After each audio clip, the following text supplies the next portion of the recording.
আসসালামু আলাইকুম রহমতুল্লাহি ওয়া বারাকাতুহু। সুপ্রিয় বন্ধুগণ, আশা করি আল্লাহ তাআলার অশেষ রহমতে সবাই ভালো আছেন। ভাই, দুই ভাই মিলে এক শরীকে অথবা দুই ভাই মিলে এক নামে কোরবানি করা যাবে কিনা, করলে এটা জায়েজ হবে কিনা, এটা আমাদের সমাজের মধ্যে এত ব্যাপক হয়ে গেছে যে এটা বলার অপেক্ষা রাখে না।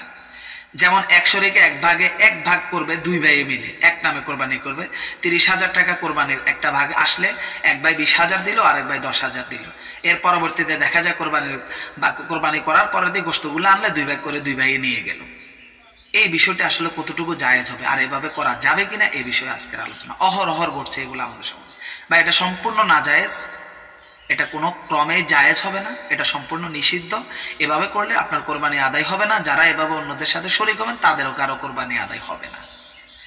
প্রয়োজন এটার একটা জায়েজ পদ্ধতি এভাবে হতে পারে, দুই ভাইয়ের মধ্যে এক ভাই তার সম্পূর্ণ টাকার মালিক অপর ভাইকে বানিয়ে দিবে, যে টাকাগুলোর মালিক আমি তোমাকে বানিয়ে দিচ্ছি, তুমি এক নামে এক শরীকে তুমি কোরবানি করো। আমরা সবাই তো একই ফ্যামিলির লোক, সমস্যা কি? আমরা দুইজনে মিলে ভাগ করে এক নামে দেওয়ার কোনো প্রয়োজন নেই। ভাই, আমি টাকাগুলোর মালিক তোমাকে বানিয়ে দিচ্ছি, তুমি এর টাকাগুলোর মালিক হয়ে গেলে তুমি তোমার নামে এক শরীকে করো। আমরা যেহেতু যৌথ ফ্যামিলিতে সবাই আছি একসাথে, তো একসাথে আমরাই তো এগুলি আমাদের ঘরের মধ্যে আমাদের বাসায় আসলে আমরা একসাথে খাবো, আমরা একসাথে আমরা এগুলো বিতরণ করব, কোনো সমস্যা নেই। একজনকে নির্দিষ্টভাবে মালিক বানিয়ে দিয়ে এক নামের উপরে কোরবানি করবে, একজনকে নির্দিষ্টভাবে মালিক বানিয়ে, যদিও টাকা দুইজনের, একজনকে মালিক বানিয়ে দিবে পুরো টাকার, এরপরে কোরবানিটা দিবে। এটাই হচ্ছে জায়েজ করার পদ্ধতি। এই পদ্ধতিতে জায়েজ করা যায় এবং এই পদ্ধতিতে জায়েজ হবে। এর ভিন্ন পদ্ধতিতে করলে এটা জায়েজ হবে না। তাহলে দুই ভাই মিলে যদিও টাকা দিচ্ছেন, কিন্তু এক ভাইকে নির্দিষ্টভাবে পুরো টাকার মালিক বানিয়ে দেন এবং তার নাম এক নামের উপরে দেন।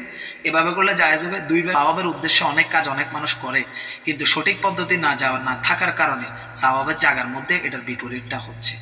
আল্লাহ আমাদেরকে বুঝার তৌফিক দান করুন। ভিডিওটি এখনই শেয়ার করুন ইমানি দায়িত্ব হিসেবে। আর ভালো লাগলে একটি লাইক অবশ্যই করবেন, আর কোনো কিছু অস্পষ্ট থাকলে কমেন্ট করবেন।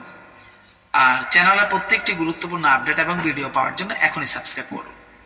আগামী কোনো পর্বে দেখা হবে। আল্লাহ সে পর্যন্ত সবাইকে ভালো রাখুক, সুস্থ